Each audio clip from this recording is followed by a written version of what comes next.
Hello जनतीज, तो कैसे हो आप सभी लोग। तो इस वीडियो में मैं ये बात करने वाला हूँ कि कैसे तुम क्लास 10th में किसी भी सब्जेक्ट के चैप्टर को स्टार्ट टू फिनिश कर सकते हो। यानी कि अगर उस चैप्टर का कोई भी कठिन से कठिन सवाल अगर तुम्हें रात में भी उठा कर दिया जाए तो तुम उस सवाल को यूं चुटकियों में कर लो। तो इस वीडियो में मैं स्टेप बाय स्टेप प्लानर देने जा रहा हूँ कि कैसे तुम किसी भी चैप्टर को स्टार्ट टू फिनिश कर सकते हो और क्या स्टेप्स रहेंगे उनके बीच में, कितनी बार रिवीजन करना है, क्या शॉर्ट नोट्स बनाने हैं भी या नहीं। और मैं पहले ही बता देता हूँ कि इस वीडियो में मैंने सिर्फ 3 सब्जेक्ट कवर किए जो तुम्हारे मेन हैं, जो कि है मैथ्स, साइंस और एसएसटी। लैंग्वेज सब्जेक्ट के लिए मैं स्पेसिफिकली अलग वीडियो बनाऊंगा, तो वो जाके आप चेकआउट कर लेना। तो इस वीडियो में मैं सिर्फ यही बात करने वाला हूँ कि कैसे तुम चैप्टर को स्टार्ट टू फिनिश कर सकते हो इन 5 स्टेप्स। तो सबसे पहले बात करते हैं मैथ्स की। मैथ्स में कई सारे बच्चों को दिक्कतें आती है क्योंकि सबसे पहली बात तो फॉर्मूलाज लर्न नहीं करते, दूसरी चीज़ वो क्वेश्चन प्रैक्टिस नहीं करते। यही 2 मेजर कारण होते हैं जिसकी वजह से आपको मैथ्स काफ़ी डिफ़िकल्ट लगती है। और मैथ्स में स्पेसिफिकली एल्जेब्रास का जो पार्ट है वो काफ़ी सेंसिटिव रहता है। मतलब सेंसिटिव यानी कि अगर आप माइनस का प्लस लगा देते हो या प्लस का माइनस तो आपका पूरा कैलकुलेशन गड़बड़ा सकता है। तो सबसे पहली चीज़ आती है आपको यूट्यूब के बेस्ट वन शॉट देखने। अब भैया बेस्ट वन शॉट किसके, ऋतिक सर के या शोभित भैया के? जिनसे तुम्हें अच्छे से समझ में आता हो वही वन शॉट तुम्हारे लिए सबसे बेस्ट है। मैं कंपैरिजन नहीं करने वाला, दोनों ही टीचर अपने आप में काफ़ी बेस्ट है और दोनों ही टीचर्स से मैं पढ़ा हूँ। मतलब मेजरली मैं शोभित भैया से पढ़ा हूँ, एक आध वन शॉट देख लिया होगा ऋतिक सर का, लेकिन मेरे लिए शोभित भैया सबसे बेस्ट पढ़ाते हैं क्योंकि उनका उनका जो पढ़ाने का तरीका है मुझे स्पेसिफिकली काफ़ी अच्छा लगता है और वही सबसे ज़्यादा अच्छा मैथ्स पढ़ा सकते हैं। तो सबसे पहले जब तुम वन शॉट देख रहे होंगे तो सबसे पहले तुम्हारी प्रायोरिटी रहेंगी कि जो स्लाइड में क्वेश्चन लिखा हुआ है वो सबसे पहले आप सॉल्व करो। और साइड बाय साइड जो एनसीईआरटी है वो भी आप लेकर बैठ सकते हो। और वन शॉट देखते हो 2 चीज़ें करनी है, मैंने बता दी है। Side by side NCERT solve करनी है, दूसरा आपको उस चैप्टर के फॉर्मूलाज प्लस नोट्स लिख लेने हैं कि कैसे कैसे स्टेप्स रहते हैं। जैसे एग्जांपल के लिए मैं मान लूँ √2 इरेशनल कैसे प्रूफ करते हैं, ये आप लिख सकते हो।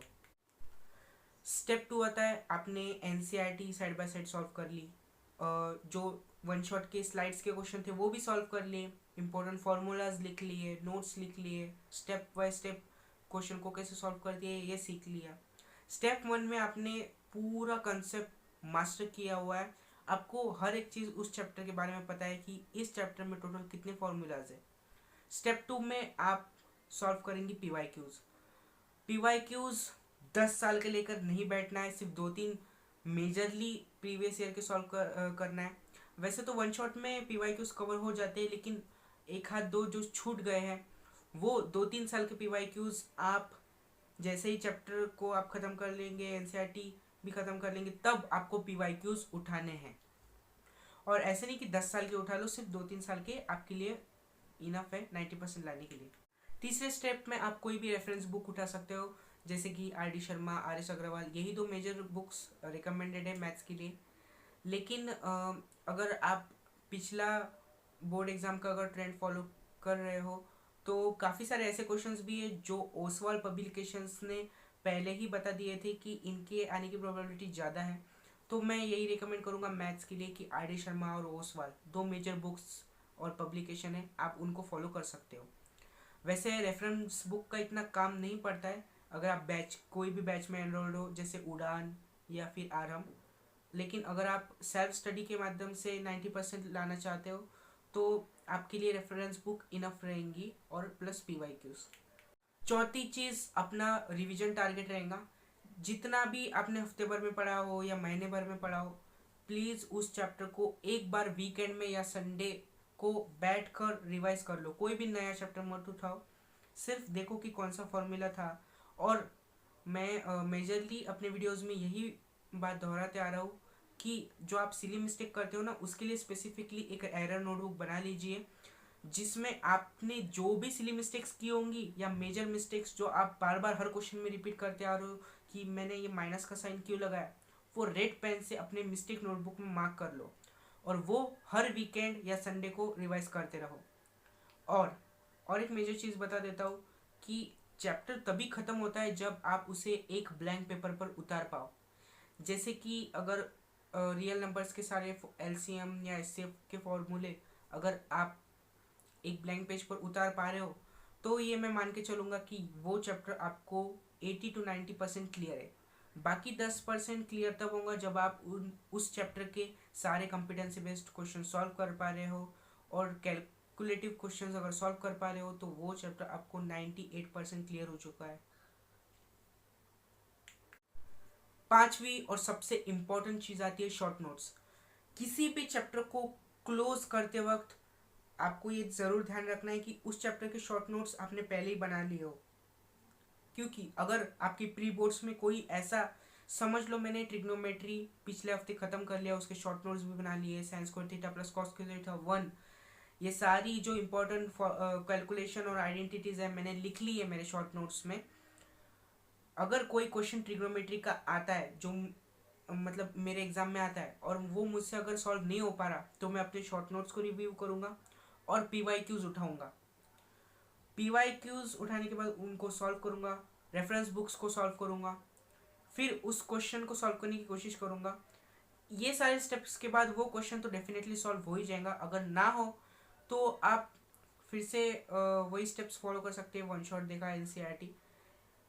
इन सारे स्टेप्स को रिपीट करने से वो क्वेश्चन आपसे डेफिनेटली सॉल्व हो जाएगा। वैसे स्कूल का जो स्कूल का जो प्री बोर्ड का लेवल होता है वो 40% टफर होता है एक्चुअल बोर्ड एग्जाम के लेवल से, तो आपको स्ट्रेस लेने की कोई ज़रूरत नहीं है।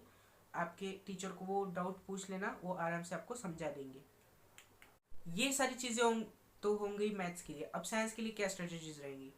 तो साइंस में अगर स्पेसिफिकली मैं फिजिक्स की बात करूँ तो फिजिक्स में सारा कैलकुलेशन का पार्ट है। सिर्फ आपको फॉर्मूलेस पे सबसे ज़्यादा ध्यान देना है, क्योंकि लाइट चैप्टर में ये बहुत सारी मिस्टेक्स बच्चे करते हैं कि जो मैग्नीफिकेशन का फॉर्मूला है उसमें कॉन्केव लेंस और कॉन्वेक्स लेंस के लिए अलग फॉर्मूलेज रहते हैं। तो ये स्पेसिफिकली आप अपने जो नोट्स होता है ना उसमें ये डिटेल में राइट करो कि कौन सा फॉर्मूला किस कंडीशन पे अप्लाई होगा।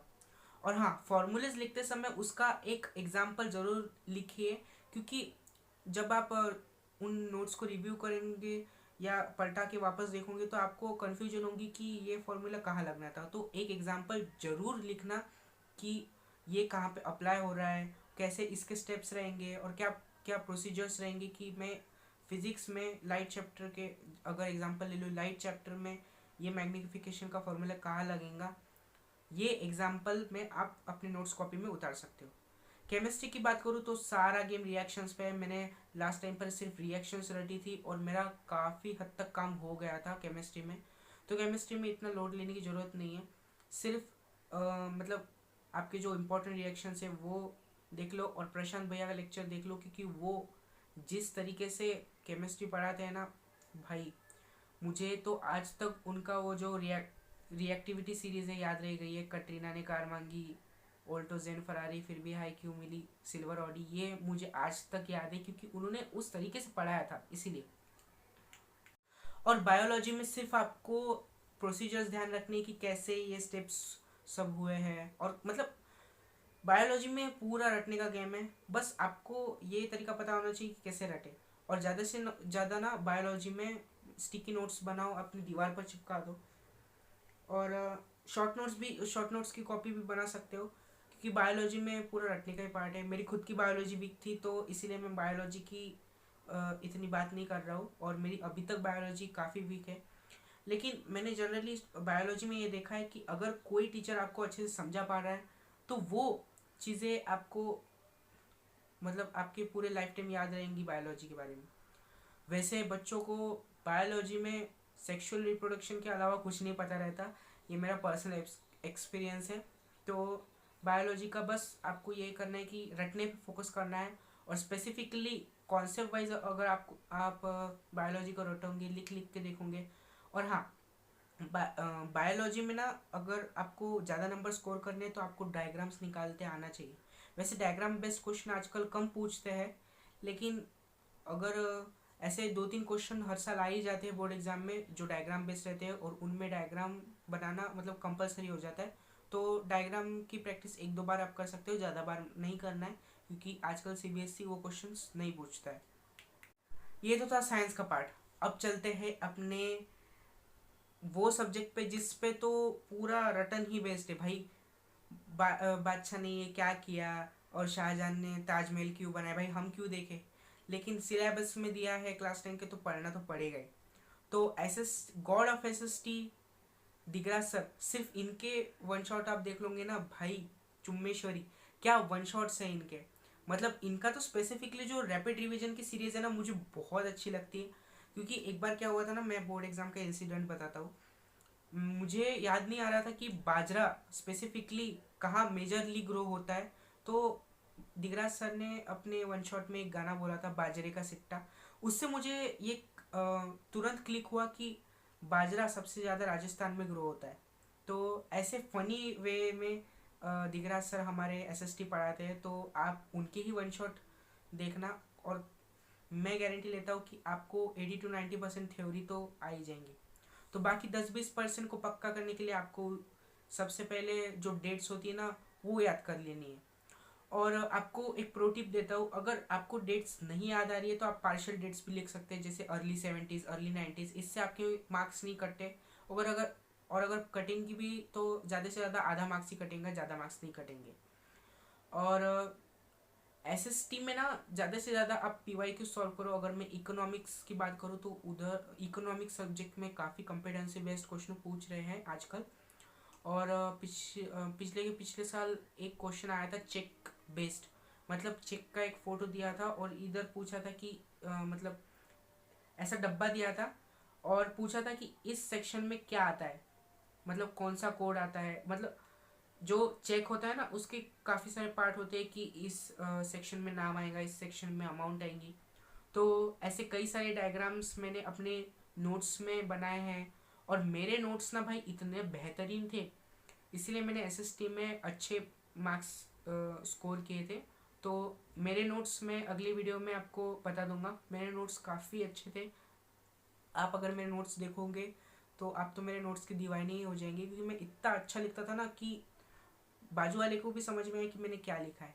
इसीलिए आपके नोट्स इतने बेहतरीन होने चाहिए कि आप उनको बार बार देखते रहो, और डेट्स आपकी वैसे ही याद हो जाएंगी अगर आप दिगरा सर के वन शॉट देखोगे। तो यही था आज की वीडियो में। ऐसी और वीडियोस को देखने के लिए सब्सक्राइब कीजिए NJ भैया चैनल को, और मिलते हैं अगली वीडियो में। पढ़ाई करते रहिए, और we can and we will. Bye bye.